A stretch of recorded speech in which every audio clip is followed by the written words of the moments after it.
మనంగా పరిశీలన చేసుకొని ప్రభు యొక్క శరీర రక్త మాంసములో యోగ్యమైన రీతిగా పాలు పంపులు పొందే ముందుగా దేవుని వాక్యము చేత మనం కొద్ది సమయం మనంగా పరీక్షించుకున్న వారమై ఆయన రక్త మాంసంలో పాలు పంపులు పొందుదామండి. ప్రభు యొక్క రక్త మాంసంలో పాలు పంపులు పొందే ముందుగా మొదటి కొరింథీయులకు రాసిన పత్రిక 10వ అధ్యాయము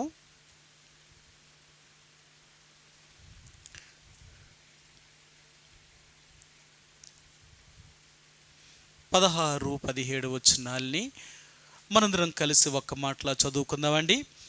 కొరింథీయులకు రాసిన మొదటి పత్రిక 10వ అధ్యాయము 16-17 ఈ రెండు వచనాల్ని మనందరం కలిసి ఒక్క మాటలా చదువుదాం. చదవగలిగిన వారందరూ నాతో కూడా కలిసి చదవడానికి ప్రయత్నం చేయండి. మనం దీవించు ఆశీర్వచనపు పాత్రలోనిది త్రాగుట క్రీస్తు రక్తములో పాలు పుచ్చుకొనుటే గదా. మనము విరుచు రొట్టె తినుట క్రీస్తు శరీరములో పాలు పుచ్చుకొనుటే గదా.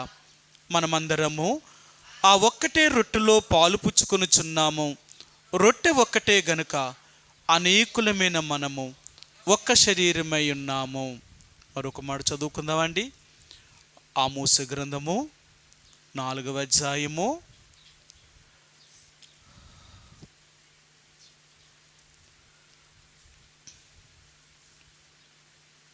12వ వచనాన్ని మనందరం కలిసి ఒక్క మాటలా చదువుదాం. ఆమోసు గ్రంథము 4వ అధ్యాయము 12వ వచనాన్ని మనందరం కలిసి ఒక్క మాటలా చదువుదామండి. కాబట్టి ఇశ్రాయేలీయులారా, మీ ఎడల నేను ఇలాగునే చేయదును గనుక ఇశ్రాయేలీయులారా, మీ దేవుని సన్నిధిని కనబడుటకై సిద్ధపడుడి.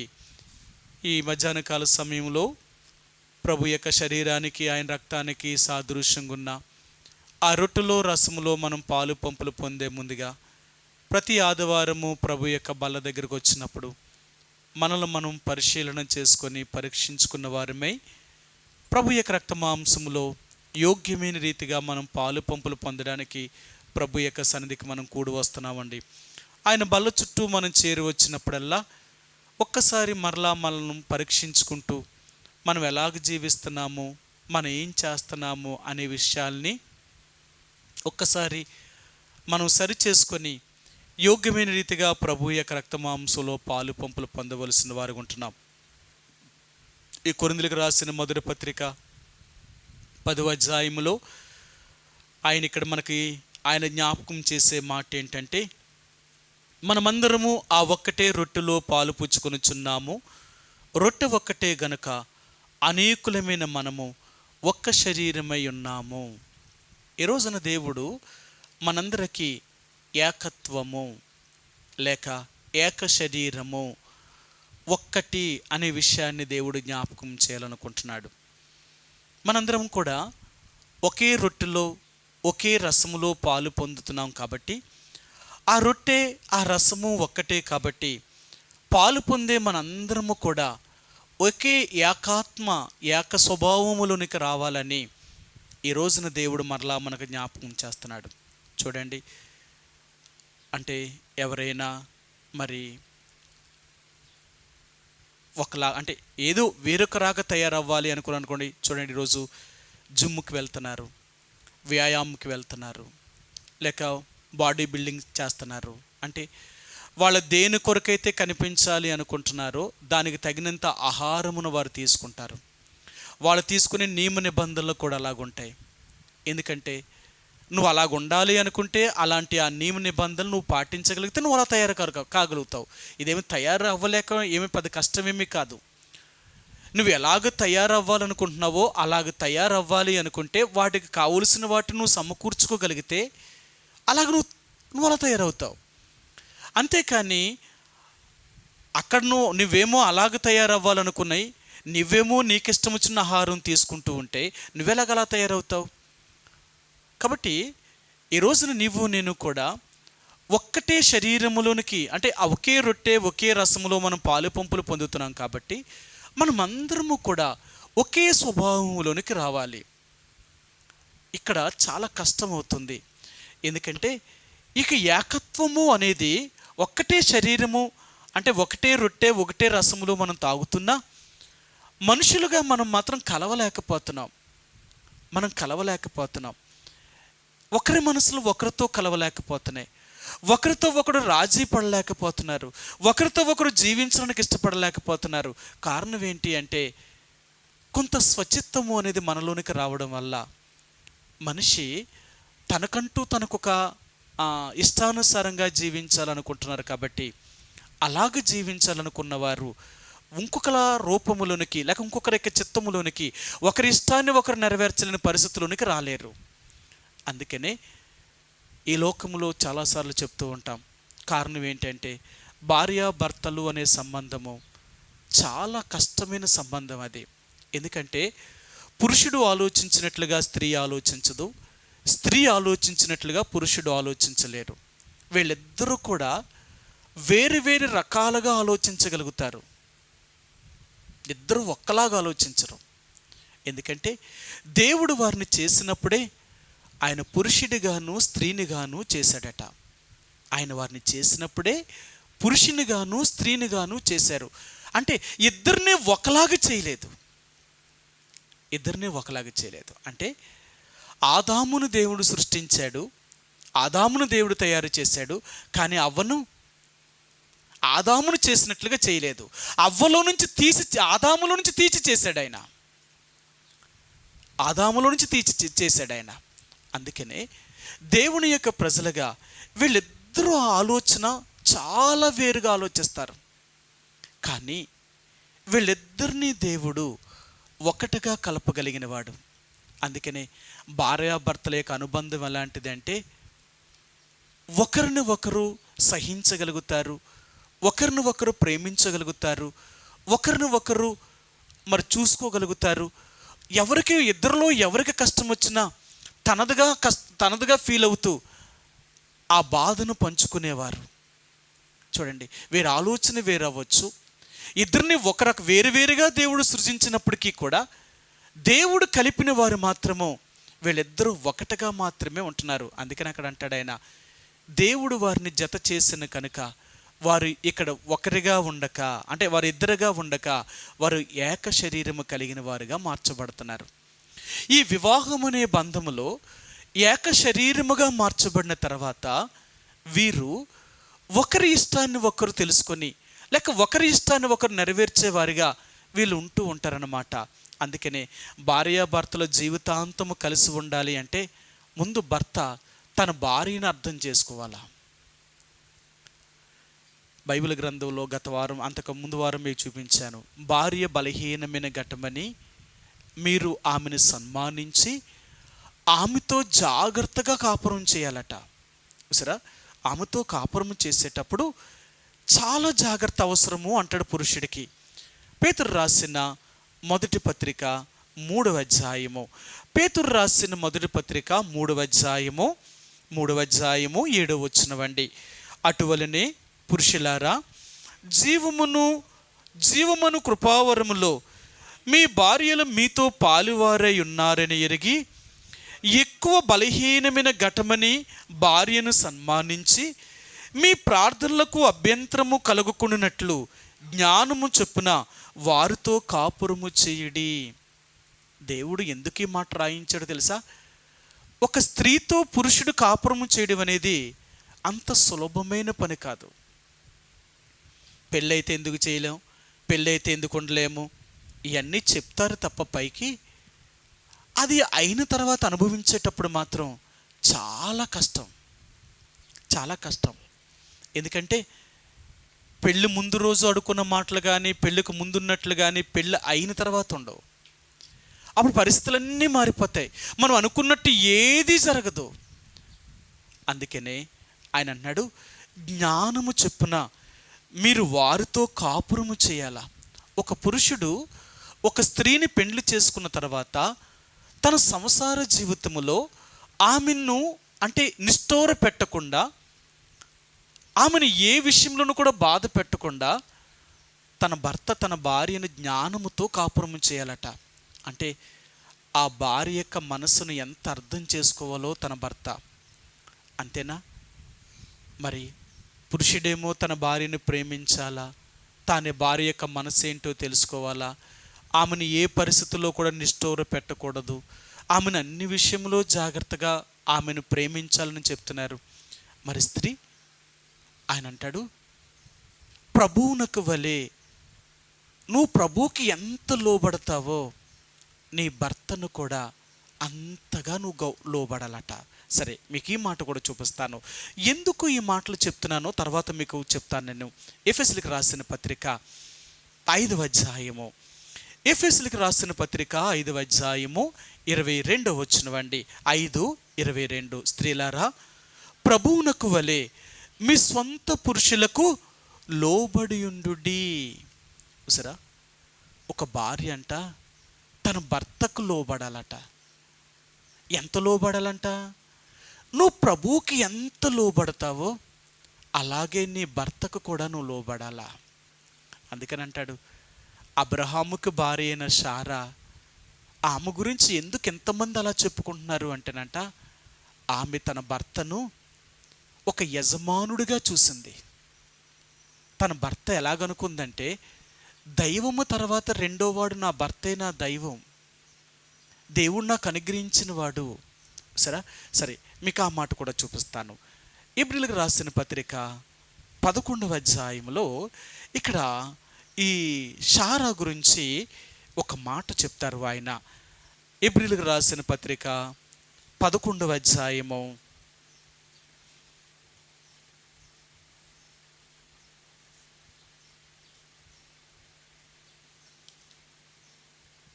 ఇక్కడ ఆమె గురించి చెప్పినప్పుడు ఒక మంచి మాటను ఆయన వాడు. క్షమించండి, పేతురు రాసిన మొదటి పత్రికలు ఉన్నది, మొదటి పత్రిక 3వ అధ్యాయము, పేతురు రాసిన మొదటి పత్రిక 3వ అధ్యాయము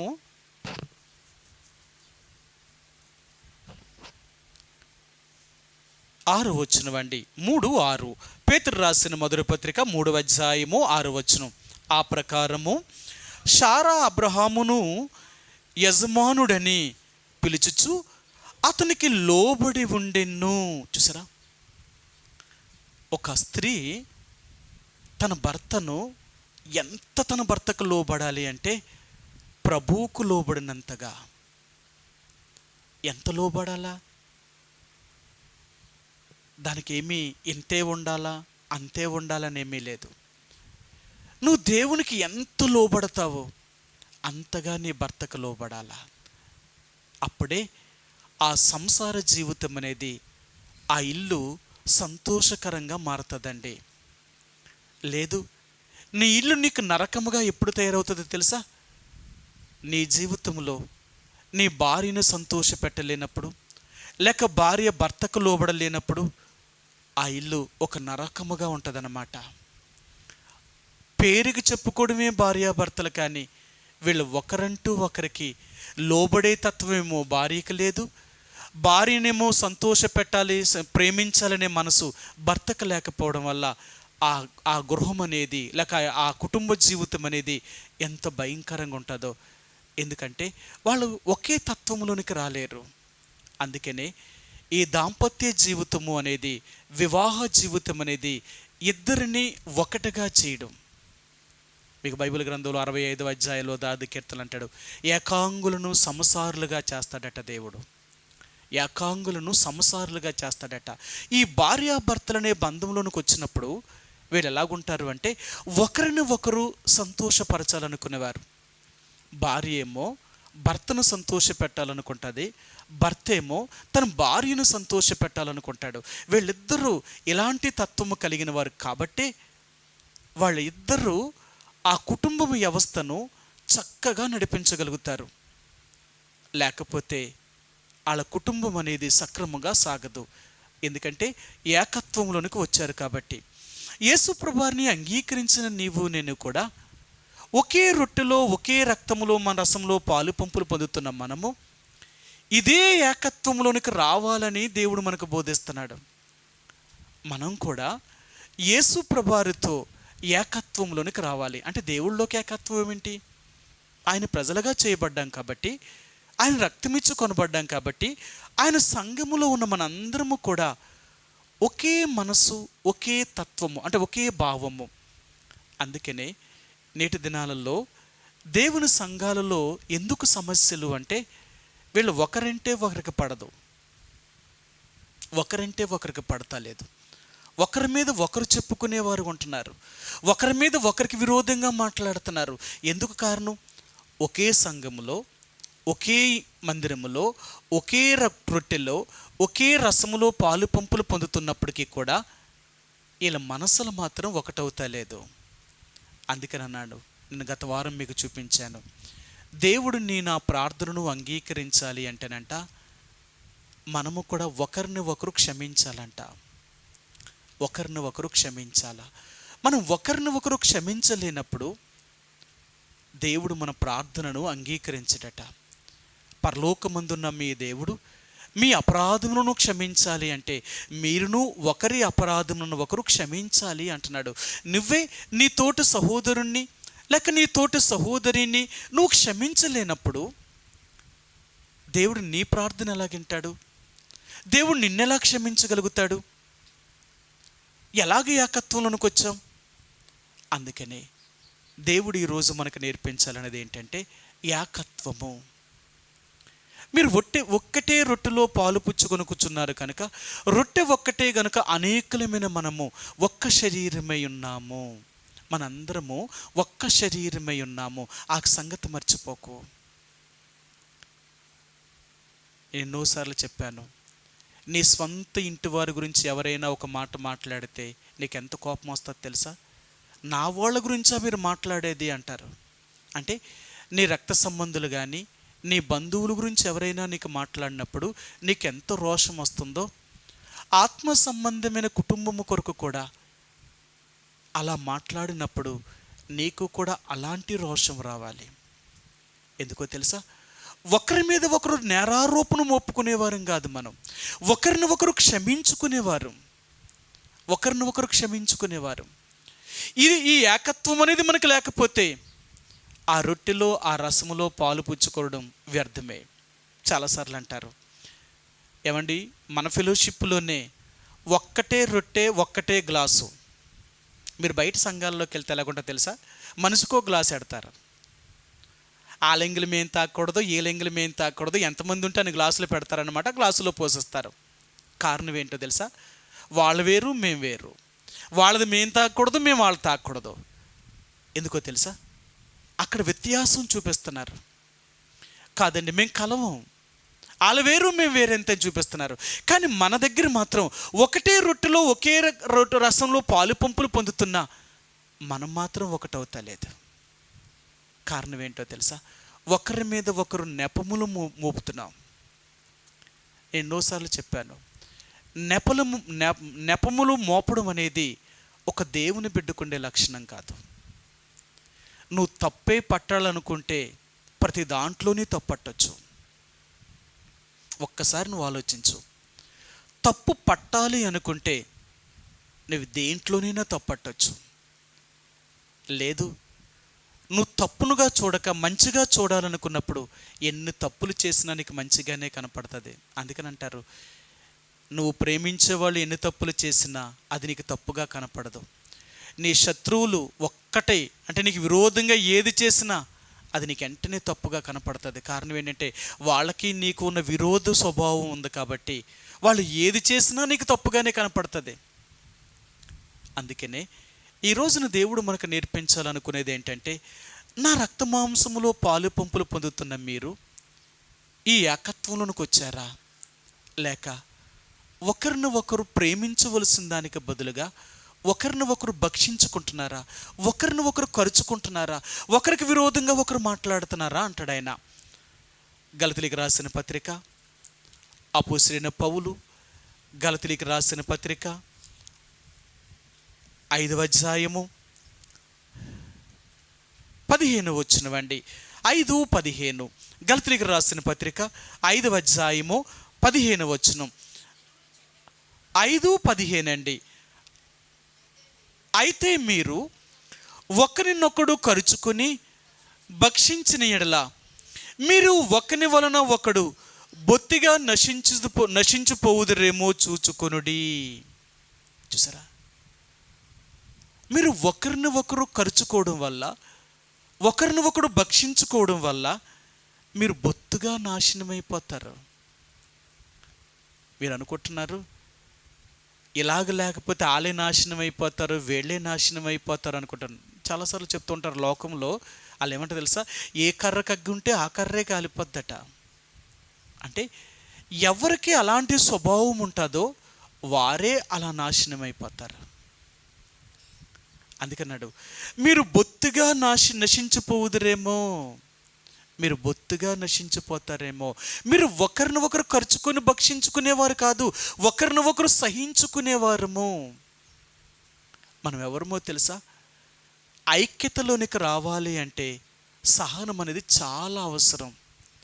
అంత తేలికగా ఐక్యత దొరకదు. ఈనాడు చూస్తున్నాం కదా, హైదరాబాద్లోని ఎబ్రోన్లో 3 గ్రూపులు వారు. వీళ్ళు ముగ్గురు దేవుని ప్రజలే, ముగ్గురు దేవుని సేవకులే. 3 గ్రూపుల కింద చేశారు. పోయిన సంవత్సరం డిసెంబర్లోనే వీళ్ళు ముగ్గురు ఒకటయ్యారు. అయ్యి సమాధానముగానే మేము అందరం పరిచర్య చేసుకుంటాము, ఇంకెవరిని పెద్దలుగా అంటే సేవకులు మాత్రమే ఇందులో ఉంటారు కానీ పెద్దలనే వారిని ఇందులో ఏర్పరచమని చెప్పి వారు తీర్మానము చేశారు. చేసిన తర్వాత 2వ రోజునే సొసైటీ వాళ్ళు మళ్ళీ ఏం చేశారంటే, మాకు సమాధానంతో మీతో పని లేదు, మీరు బయటకు పండి అని వాళ్ళు గెంటేశారు. సరే, మళ్ళీ ఎవరు సమాధానపరచాలని పాపం ఈ విషయాల్లో చాలా బాధ్యత తీసుకొని మరలా వీళ్ళ ముగ్గురు దగ్గరికి ఎంత కాలం నుంచి తిరిగి వీళ్ళ ముగ్గురిని సమాధానపరిచి సమాధానంగా మరలా మీటింగ్ పెట్టారు. వీళ్ళ ముగ్గురు చెప్పారు, అయ్యా ఇంకెక్కడి నుంచి మేము సమాధానంతో పరిచర్య చేస్తాం, మేము సమాధానంగానే ఉంటాం, మాకు ఇంక మధ్యలో ఏ భేదాభిప్రాయాలు లేవు, ఇంతవరకు జరిగినవన్నీ మర్చిపోనండి, ఇంకెక్కడి నుంచి మేము అందరం కలిసి ఉంటామన్నారు. మళ్ళీ మరుసటి రోజునే గేటుకి తాళాలేసి మళ్ళీ కొట్టుకు చేస్తున్నారు. అక్కడ ఏం లేదో తెలుసా? ఐక్యతలోనికి రావాలి అంటే సహించడం అనేది రావాలా, ఒకరిని ఒకరు సహించాలా. సహనం అనేది లేకపోతే కలిసి ఉండడం అనేది ఎప్పటికీ జరగదు. సరే, మీకు ఆ మాట చూపిస్తాను. ఫిలిప్పీలకు రాసిన పత్రిక, క్షమించండి, ఎఫెసీయులకు రాసిన పత్రిక 4వ అధ్యాయము, ఎఫెసీయులకు రాసిన పత్రిక 4వ అధ్యాయము 1-2 వచనాలండి. కాబట్టి మీరు సమాధానమును బంధము చేత ఆత్మ కలిగించు ఐక్యమును కాపాడుకొనుట యందు శ్రద్ధ కలిగిన వారై ప్రేమతో ఒకరిని ఒకడు సహించుచు, మీరు పిలువబడిన పిలుపునకు తగినట్లుగా దీర్ఘశాంతముతో కూడిన సంపూర్ణ వినయముతోనూ సాత్వికముతోనూ నడుచుకొనవలెనని ప్రభువును బట్టి ఖైదీనైన నేను మిమ్మల్ని బ్రతిమాలుకొనుచున్నాను అంటున్నాడు. ఒకరిని ఒకడు సహించుచు. దేవుని బిడ్డల్లోకి రావాల్సిందేంటో తెలుసా? సహించాలి. ఒకవేళ నీ సహోదరి కానీ నీ సహోదరుడే తప్పు చేస్తే నీ ఎళ్ళ నువ్వు క్షమించలేవా? నువ్వు సహించలేవా?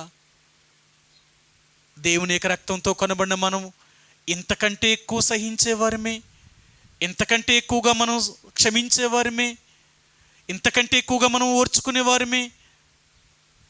అందుకని అంటున్నాడు, లోకంలో ఉన్న రక్త బంధానికి అంత గొప్ప శక్తి ఉంటే ఆత్మ సంబంధమైన బంధానికి ఇంకెంత శక్తి ఉందంటావు?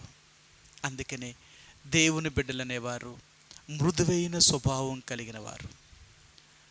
ఎంత మృదువైన వారు అంటే దేనినైనా సహించగలిగిన వారు. మనం ఒకరిని ఒకరు ఖర్చుకునేవారం కాదు, ఒకరి మీద ఒకరు నేరారోపణ మోపేవారం కాదు, ఒకరిని ఒకరు క్షమించుకునేవారు. అందుకని అంటాడు, మీకు చెప్పాను, నెపములు మోపడం అనేది మన పని కాదు. ఒకవేళ ఎవరైనా నెపములు మోపుతున్నారు అంటే వారు అపవాది సంబంధి, వాడు మాత్రమే ఈ పని చేసేవాడు. ప్రకటన గ్రంథము 10వ అధ్యాయము, ప్రకటన గ్రంథము 12వ అధ్యాయము, ప్రకటన 12వ అధ్యాయము 10వ వచనం. మరియు ఒక గొప్ప స్వరము పరలోకమందు ఎలాగు చెప్పుట వింటిని, రాత్రింబగళ్ళు మన దేవుని ఎదుట మన సహోదరుల మీద నేరము మోపువాడైన అపవాది పడద్రోయబడి ఉన్నాడు. సరే, నేరము మోపేవాడైన అపవాది పని ఏంటో తెలుసా? నేరములు మోపేవాడు. దేవుడు పని ఏంటో తెలుసా? నేరములను క్షమించగలిగినవాడు, అపరాధములను క్షమించగలిగినవాడు. అందుకని అంటాడు, నేను మీ అపరాధములన్నిటినీ క్షమించగలుగుతున్నాను, మీ అపరాధములను మీ పాపములను క్షమించగలుగుతున్నాను అంటున్నాడు. యేసుప్రభు అనే యొక్క మనసులోనికి, అంటే యేసుప్రభు యొక్క రక్త మాంసంలోనికి మనం వచ్చిన మనం ఎలాగ మారాం ఈరోజు? అందుకనే ప్రతి సంఘాలలో ఉన్న సమస్యలు ఏంటంటే ఒకరంటే ఒకరికి పడతలేదు. దేవుని సేవకుడంటే విశ్వాసులకు పడతలేదు, విశ్వాసులంటే సేవకుడికి పడలేని పరిస్థితులు, లేక సంఘములో ఉన్న వారికి ఒకరంటే ఒకరికి భేదాభిప్రాయాలు, ఒకరి మీద ఒకరు నేరారోపణ మోపడం. ఇవన్నీ ఎందుకు? ఇవన్నీ దేనివల్ల? లోక సంబంధమైన వాటి వల్ల. అందుకని అంటాడు, సహోదరులారా, మీకున్న సహవాసమును తినడం వల్ల కానీ త్రాగే దాని వల్ల కానీ పోగొట్టుకోకూడదట. ఆహారం వల్ల కానీ పానీయం వల్ల కానీ మన సహవాసమును పోగొట్టుకోకూడదు. మన సహవాసము ఆత్మ సంబంధమైన బంధం ఇది. అందుకనే ఏమి ఉన్నా ఏమి లేకపోయినా ఈ బంధము తెగదు, ఈ బంధము తెగిపోయేది కాదు. దేవుని యొక్క బిడ్డలుగా ప్రభు యొక్క రక్త మాంసములో పాలు పంపులు పొందుతున్న మనము ఈ ఏకత్వంలో ఉన్నామా? మనమందరం ఒకే శరీరములో అమర్చబడ్డామని చెప్తున్నాం. మరి అమర్చబడిన మనం అందరం ఒకే శరీరంలో ఉంటే ఒకరి బాధను ఒకరు ఎందుకు పంచుకోలేకపోతున్నాం? ఒకరి కష్టాన్ని ఒకరు మందగా ఎందుకు తీసుకోలేకపోతున్నాం? ఒకరి యొక్క మరి ఒకరిని ఒకరు ఎందుకు క్షమించుకోలేకపోతున్నాం? మరి ఇలాగుంటే మనం దేవుని పిల్లలమేంటి? అందుకని అంటాడు, మీరు ఒకరిని ఒకరు సహించేవారు అంటాడు ఆయన. సరే, ఆ మాట కూడా చూపిస్తాను. రోమిలికి రాసిన పత్రిక 15వ అధ్యాయము. అపోస్తలుడైన పౌలు రోమిలికి రాసిన పత్రిక 15వ అధ్యాయము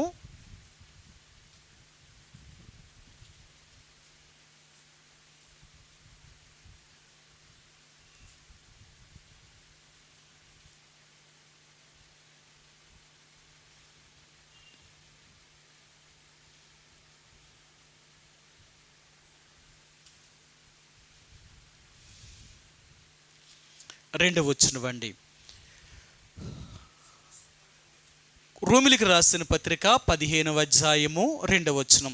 తన పొరుగువానికి క్షేమాభివృద్ధి కలిగినట్లు మనలో ప్రతివాడు మేలైన దాని యందు అతనిని సంతోషపరచవలెను. ఆయన అంటున్నాడు,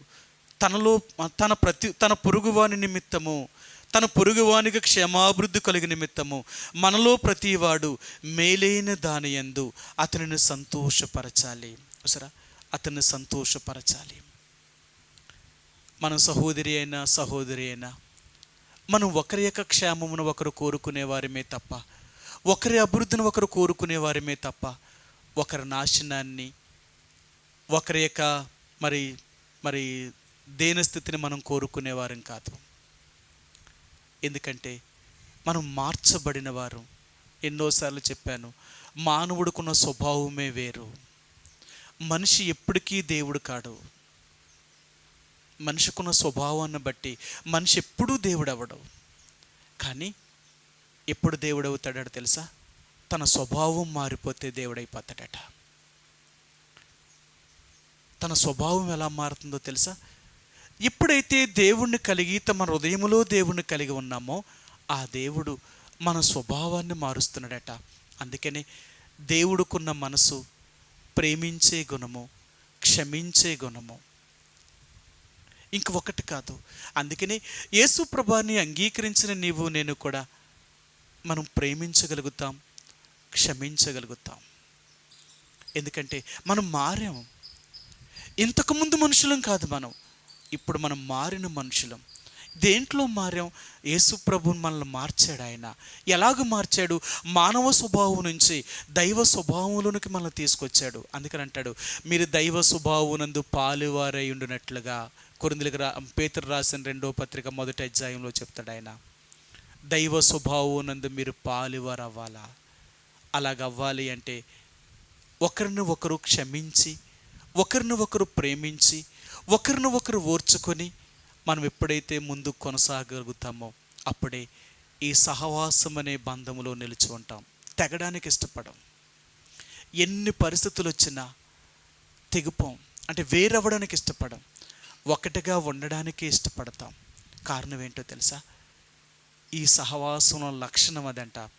అందుకనే దైవజనుడు భక్సింగ్ గారు దేవుని నివాస స్థలం అనే పుస్తకం రాశారు. ఆయన దేవుని యొక్క మందిరములో ఎలాంటి వస్తువులు ఉంటాయి, ఏమేమి ఉంటాయి అని అన్నీ చెప్తూ అక్కడ అహరోను కొరకైన ఒక వస్త్రమును కుట్టమన్నాడు. ఆ అహరోను కొరకైన వస్త్రాలు కుట్టమన్నప్పుడు అహరోను యొక్క ఆ అంగి కింద దానిమ్మ పండ్లు లాంటి వాటిని కుట్టమన్నాడు. ఆ దానిమ్మ పండ్లు లాంటివి ఉండాలి అని చెప్పాడు ఆయన. సరే, ఎన్నో విషయాలు చెప్పాడు అనమాట. అంటే ఈ దానిమ్మ గింజలు, అంటే దానిమ్మకాయని ఏం చూపిస్తున్నాడు అంటేనంట, ఈ దానిమ్మకాయ అనేదట సంఘానికి గుర్తట. మీరు చూడండి, దానిమ్మ గింజలు కానీ మీరు ఎప్పుడైనా దానిమ్మకాయను కోసి తీస్తే ఒక్క మంచిగా ఉన్న గింజ ఒక్కడు కనపడదు. అంత ఏదో ఒక దగ్గర వంపు ఉంటుంది, ఎక్కడో దగ్గర. ఆ గింజ అంతా కూడా సమపాళ్ళుగా కనపడదు. ఆ గింజ మీరు దానిమ్మ గింజలు చూస్తే ప్రతి పొరలు తీసినప్పుడు, ఆ పొరలో ఉన్న గింజలన్నీ తీసినప్పుడు ఒకదానికొకటి అతుకుని ఉంటాయన్నమాట. ఆ గింజలు ఎలాగుంటాయంటే ఒకదాన్ని ఒకటి అతుక్కోవడం వల్ల అవు ఆ అంటుకున్న వైపు ఆ యొక్క ఆ నొట్ట లేక సొట్ట కావచ్చు, లేకపోతే వంపు కావచ్చు, అవన్నీ ఒకదాన్ని కూడా కుదించుకొని ఉండడం వల్ల అన్ని వైపులు కూడా దానికి ఆ సొట్టే కనపడుతుంది. ఎక్కడ తిన్నంగా ఉన్నట్టు కనపడదు గింజ. ఆయన ఏం చెప్తాడు అంటే, దేవుని యొక్క సంఘములో నువ్వు కూడా అలాగ ఉండాలంటే ఎన్ని సమస్యలు ఉంటాయో తెలుసా? కానీ అన్నిటినీ నువ్వు సహించాలా. అప్పుడే నువ్వు అందులో అమర్చబడతావు. అమర్చబడడం అనేది అంత తేలిక కాదు. మీకు ఒక మాట చెప్తాను. మీరు బొమ్మలను తయారు చేసేవాళ్ళు ఈ రోజుల్లో ఎలా తయారు చేస్తున్నారంటే, ఒకప్పుడు మట్టితో తయారు చేసే బొమ్మల్ని ఈ రోజు అలాంటి అన్నింటికి అచ్చులు వచ్చేసాయి. ఒక బొమ్మ అచ్చును తయారు చేసుకోగలిగితే ఎన్ని బొమ్మలనైనా ఆ అచ్చులో ఆ కెమికల్ కలిపి పోస్తే, లేకపోతే నువ్వు మట్టి ముద్దను అందులో కలిపి పెడితే ఆ బొమ్మ అలా తయారైపోద్ది అనమాట. అయితే ఆ బొమ్మ ఆ రూపంలోనికి రావాలి అంటే ముందు ఆ అచ్చులోనికి వెళ్ళాలా. నీవు నేను కూడా క్రీస్తు యొక్క రూపంలోనికి రావాలి అంటే ఆ క్రీస్తుని అచ్చులోనికి వెళ్ళాలా. ఆయన రూపంలోనికి వెళ్ళాలంటే నువ్వు కరిగిపోవాలా. నీ రూపం అనేది ఎక్కడ కనపడకూడదు. ఎప్పుడైతే నీ రూపం కనపడదో అప్పుడే క్రీస్తు నీలో కనపడడానికి ఇష్టపడతాడు. నువ్వు కనపడాలి అనుకుంటే దేవుడు కనపడ్డు, నువ్వు మరుగవ్వాలి అనుకుంటే దేవుడు కనపడతాడు. అందుకనే దేవుని బిడ్డలు అనేవారు, నిజమైన దేవుని బిడ్డలు ఎప్పుడు కూడా వాళ్ళు వెనకాల ఉంటారు, కనబడరు, వేలో దేవుని ముందు పెడతారన్నమాట. సరే, మీకు ఆ మాట చూపిస్తాను. కీర్తన గ్రంథము 115వ కీర్తన గ్రంథము 115వ కీర్తన మొదటి వచనమండి. 115 మొదటి వచనం. మాకు కాదు యెహోవా, మాకు కాదు, నీ కృపాసత్యములను బట్టి నీ నామమునికి మహిమ కలుగునుగాక. వారు చెప్తున్నారు, మాకు కాదు, ఎప్పుడూ మేం కాదు. మేమనేది మేము కనపడకూడదు, మేమనేది మరుగు చేయబడాలా, మా దేవుడు మాత్రమే కనపడాలా. మాకు కాదు. ఏదైనా అది పేరైనా లేకపోతే ఇంకా అది ఘనత అయినా అది ఏదైనా మా దేవుడికే చెందాలకు తప్ప మాకు కాదు. మేమే పాటువారు, మా వల్ల ఏదీ జరగలేదు. ఒకవేళ మా వల్ల ఏదైనా జరిగించింది అంటే ఆ జరిగించిన వాడు కూడా దేవుడే. మా వల్ల అందుకే అపోస్తలుడైన పౌలు అంటాడు, నేనైనా ఒకవేళ నేను ప్రయాసపడి ఎక్కువగా ప్రయాసపడ్డానని మీరు అనుకుంటే ఆ ప్రయాసపడినది నేను కాదు, నాకు తోడై ఉన్న ఆ దేవుని కృపే. ఇంతగా ప్రయాసపడ్డాను అంటే ఆ ప్రయాసానికి వెనకాల కూడా దేవుడే నాకు ఆ కృప చూపించాడు, అంతే తప్ప నేను కాదు. ఈ మధ్యాహ్న కాల సమయంలో దేవుని యొక్క ప్రజలుగా ప్రభు యొక్క రక్త మాంసంలో పాలు పంపులు పొందుతున్న నీవు నేను, మన కలయిక, మన బంధము ఆత్మ సంబంధమైన కలయిక, ఆత్మసంబంధ బంధమే కానీ శరీర సంబంధమైనది కాదు. అందుకనే మనం ఆత్మలో ఒకరిని ఒకరు ప్రేమించేవారు, ఒకరిని ఒకరు క్షమించేవారు, ఒకరిని ఒకరు ఓర్చుకునేవారు. అందుకనే దైవజనుడు భక్సింగ్ గారు సహవాసము అనేది నేర్పించాడు.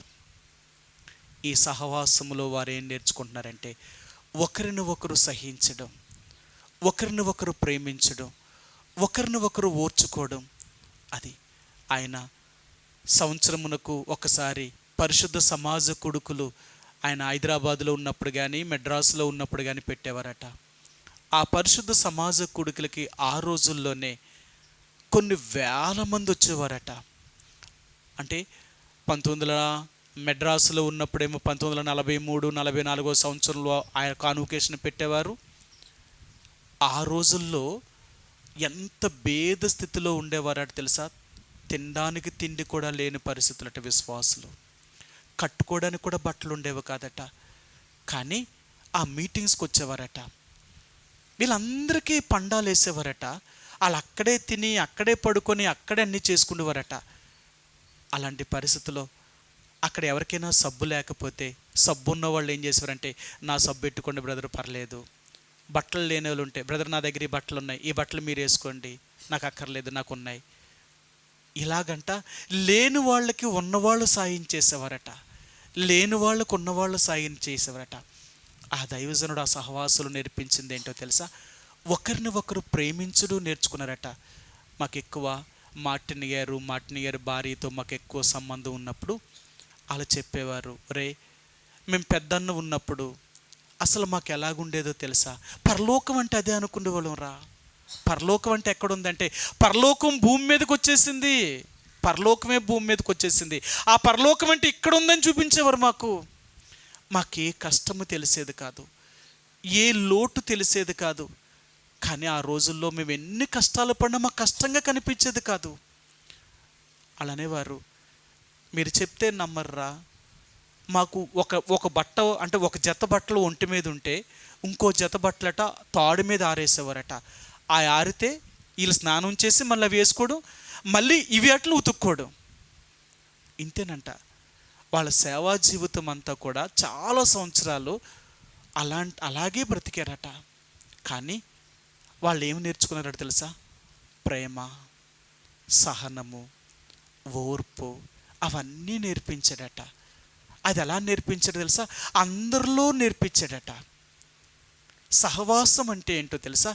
ఇలాగా చూడండి, ఆయన యేసుప్రభు రక్తం చేత కొనబడినవాడే, నువ్వు యేసుప్రభు రక్తం చేత కొనబడ్డాడు. నీ సహోదరుడు లేక నీ సహోదరి ఆ పరిస్థితిలో ఉంటే నువ్వేం చేస్తావు? నువ్వు సాయం చేయవా? మరి ఇంక నువ్వు చేసిందేంటి? అందుకని అంటాడు, ఆ పూటకు సహోదరుడికి ఆహారం లేనప్పుడు, ఆ సహోదరికి ఆహారం లేనప్పుడు నువ్వు చేయవలసిన పని ఏంటో తెలుసా? నీకున్న దాంట్లో సహాయం చేయి. అందుకని మన సహవాసంలో నేర్పించింది ఏంటో తెలుసా?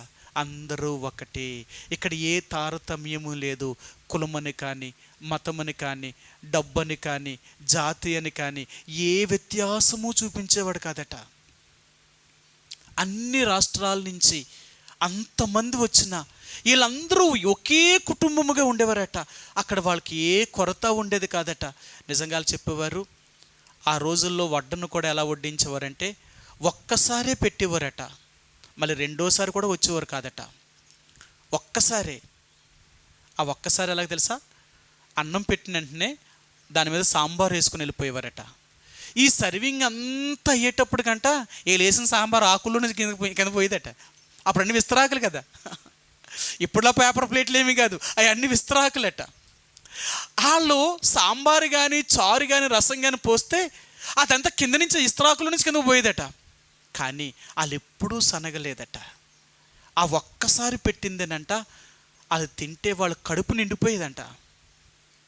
వాళ్ళు తిన్నవాళ్ళు, వాళ్ళు చూసిన వాళ్ళు అందరూ చెప్పారు, ఏం చెప్పారంటే ఆ పరిశుద్ధ సమాజ కొడుకులు 9 రోజులు కూడా మాకు ఆకలి అనిపించలేదు, దాహం అనిపించలేదు, మేము ఎక్కడ పడుకునే వాళ్ళమనే సమస్య కూడా ఉండేది కాదు. అంత సంతోషం మాకు, అంటే ఆ సహవాసం అంతలా ఉండేది అన్నమాట. మాకు అదొక పరలోకం చూసినట్టుండేది మాకు అనేవారు. ఎందుకో తెలుసా? దేవుని ప్రజలకు నేర్పించాడు ఆయన, మీరందరూ ఒకటి, ఏకత్వము. ఇక్కడ రెండు అనేది లేదు, మీరందరూ ఒకటే.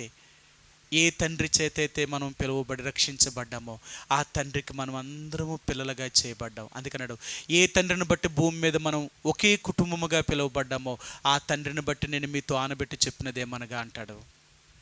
దేవుని బిడ్డలారా, మనందరము ఏకత్వంలోనికి వచ్చామా? రక్షణ పొందేమంటున్నాం, మారు మనసు పొందేమంటున్నాం, ప్రభు యొక్క రక్త మాంసంలో పాలు పంపులు పొందుతున్నాం, మనం దేవుని బిడ్డలమని చెప్తున్నాం. కానీ ఒకరిని ఒకరు ప్రేమించగలుగుతున్నామా? ఆ ప్రేమ నువ్వు పైకి కాదు చూపించేది, నిజంగా హృదయంలో నువ్వు ప్రేమించగలుగుతున్నావా? మనందరం ఎలాంటి వాళ్ళం తెలుసా? పైకి ఒకటిలాగా ప్రేమిస్తాం, లోను ఒకలాగా ప్రేమిస్తాం. కానీ నిజమైన బిడ్డ ఎలాగుంటారో తెలుసా? నువ్వు లోనలాగా ఉన్నావో పైకి కూడా అలాగే ఉంటావు. మనం నటించేవారం కాదు.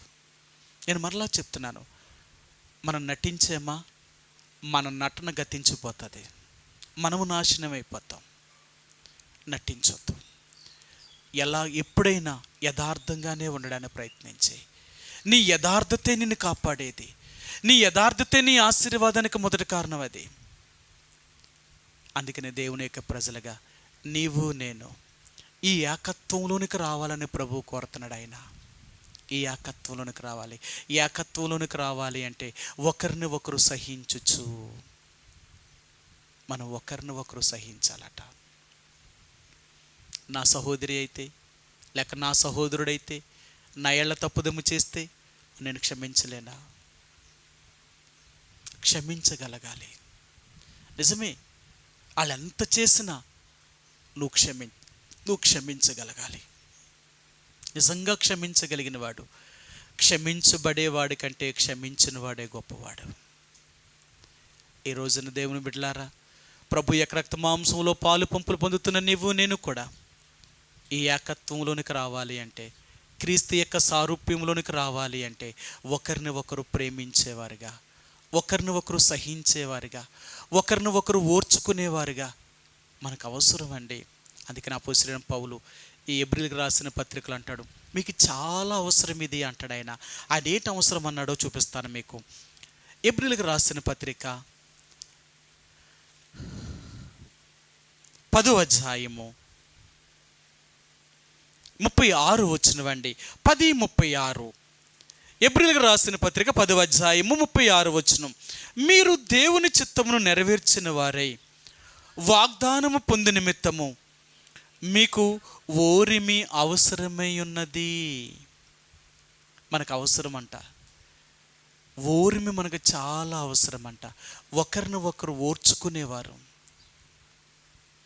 అర్థమైందా? మనకి ఎక్కువ ఉండాలా. చాలాసార్లు అంటాం, అమ్మా ఆమెకి ఎంత సహనం అమ్మా, ఎంత ఓపికమ్మ అంటారు. ఏంటంట, ఆ ఇంట్లో పని అంతా చేస్తూ ఉంటే చూసిన వాళ్ళు అంటారు, ఎంత ఓపికమ్మా పని.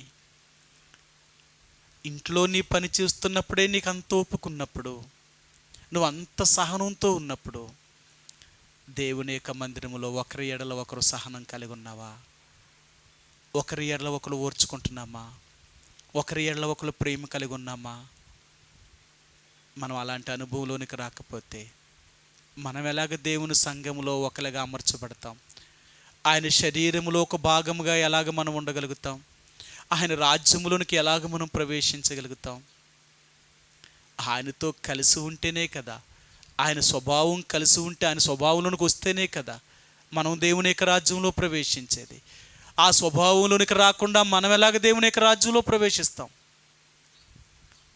కాబట్టి ఈ మధ్యాహ్న కాల సమయంలో దేవుడు జ్ఞాపకం చేసేది ఏంటంటే, ఒక్కటే రొట్టె గనుక అనేకలమైన మనము ఒక్క శరీరమై ఉన్నాము. అందుకని ఈ ఒక్క శరీరముగా చేయబడిన నువ్వు నేను ఒకరిని ఒకరు ప్రేమించాలా, ఒకరిని ఒకరు సహించాలా, ఒకరిని ఒకరు ఓర్చుకోవాలా. అంతేకాని నెపములు మోపడానికి ప్రయత్నం చేయొద్దు, నేరారోపణ మోపడం చేయొద్దు. అది మన పని కాదు. నేరములు మోపడం అనేది విరోధ భావాన్ని కలిగిన వాడు. సాతాను చేసే పని ఏంటో తెలుసా? ఒకరి ఎడల ఒకరికి విరోధ భావాన్ని కలిగించి వారిని విడగొట్టేలాగా చేయడం సాతానుడి యొక్క పని. దేవుడి పని ఏంటో తెలుసా? మనల్ని కలపడం ఒక పని. అందుకని అంటారు, క్రీస్తు యొక్క రక్తము మనల్ని ఒకటిగా చేసింది. మనం ఎక్కడ వారమో అయినప్పుడు కూడా మనల్ని ఆ రక్తం ఒకటిగా చేసింది. అందుకనే ఈ క్రీస్తు యొక్క రక్తం దగ్గరకు వచ్చిన, సంఘంలోనికి వచ్చిన మనము కులాన్ని చూడడం, జాతిని చూడడం, ధనవంతుల పేదవాళ్ళ అనేది చూడడం, అందం ఉందా అందం లేదా అనేది చూడడం, లోక సంబంధమైన దేన్ని చూడం. మనం ఆత్మీయత మాత్రమే చూడగలుగుతాం. వాళ్ళ ఆత్మీయంగా ఉన్నారా చాలు. అందుకని అంటారు, యేసుప్రభు వారి దగ్గరకు ఒక రోజు వచ్చి అడిగారు, అయ్యా నీ తల్లి నీ సహోదరులు నిన్ను చూడడానికి వచ్చారు అని చెప్పినప్పుడు యేసుప్రభు అన్నారు, ఎవరు నా తల్లి, ఎవరు నా సహోదరి? నా తండ్రి యొక్క చిత్తాన్ని నెరవేర్చేవాడే నా తల్లి అయినా, నా తండ్రి అయినా, నా సహోదరుడైనా, నా సహోదరి అయినా వాళ్ళే నాకు.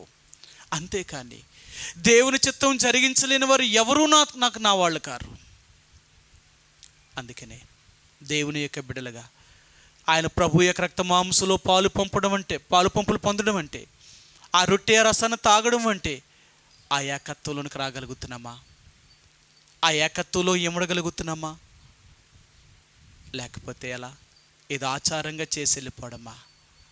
అలా చేస్తే మనం దేవుని యొక్క రాజ్యానికి దూరం అయిపోతాం. అందుకని గలతీయులకు రాసిన పత్రికలు అన్నాడు ఆయన, మీరు ఒకరిని ఒకరు కరుచుకొని భక్షించుకోవడం వల్ల మీరు ఎంతకంటే ఎక్కువ నాశనం అయిపోతారే, మీరు ఎంతకంటే ఎక్కువ చెడిపోతారే. అలాగ చేయొద్దు. అలాగ చేస్తే క్రీస్తు యొక్క ప్రేమ మీలో లేనట్టే. కాబట్టి మనం ఒకరిని ఒకరు ప్రేమించేవారు, సహించేవారు, ఓర్చుకునేవారు, ఈ సహవాసములో నిలిచి ఉండాలి అంటే, ఈ దేవుడిచ్చిన ఈ సహవాసములో ఉండాలి అంటే, ఈ కుటుంబంలో నిలిచి ఉండాలి అంటే, ఈ అనుభవంలోనికి నువ్వు రావాల్సిందే, నువ్వైనా నేనైనా. అర్థమైందా? చాలాసార్లు అంటారు, ఇంత గొడవలు అయిపోయిన తర్వాత మీరు ఎలా కలవగలుగుతారు అంటారు. కలిసేటప్పుడు అవన్నీ మర్చిపోతాం. దేవుని పిల్లలు గతాన్ని తవ్వుకోం. ఇంతవరకు జరిగిపోయింది. అది మీ వల్ల జరిగినా మన వల్ల జరిగిపోయింది. దాన్ని మర్చిపో. ఇప్పటి నుంచి కలిసి ఉండవు. దేవుని బిడ్డలు గతాన్ని వెంటనే మర్చిపోతారు. అప్పటి నుంచి ఉన్నదాన్ని ప్రారంభిస్తారు, ఒక క్రొత్తదనం. అందుకనే మనం కక్ష, ద్వేషం ఇలాంటివి కలిగి ఉండేవారం కాదు. అందుకని ఈరోజు మనం ప్రభు యొక్క రక్త మాంసంలో పాలు పంపులు పొందే ముందుగా మనం పరీక్షించుకుందాం.